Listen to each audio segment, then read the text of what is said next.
I mean, if there's a demand and there's money behind it, there's no reason why these things shouldn't be happening. Right. And I mean, if I think about on the American sports side, okay, this started about 30 years ago. Teams were looking to improve their special teams and their kicking game. So what do they start to do? San Diego Chargers, I think, were the first ones to do this. They started to look at Australian rules football to recruit the people with the strongest legs to come and become punters and improve their special teams game. So Darren Bennett, I think, was the first one, or one of the first, if not the first. Darren Bennett was a successful Australian rules football player, had a strong leg. The San Diego Chargers signed him. He was in his late 20s or early 30s, I think, at the time.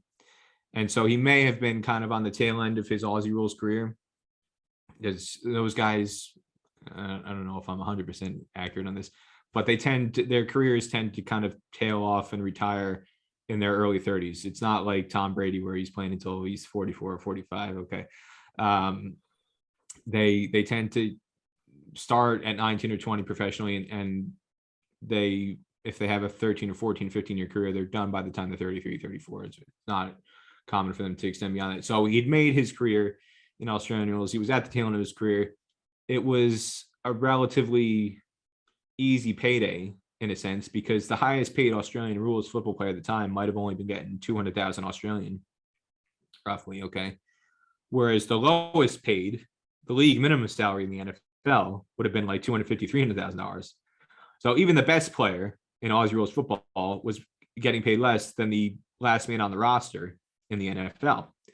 So risk reward. Hey, if you're Darren Bennett, why not go have a crack at the NFL? And he became an all-pro. He was not just making the roster as a punter, barely competing. He was outstanding. He had a very distinguished career as a punter.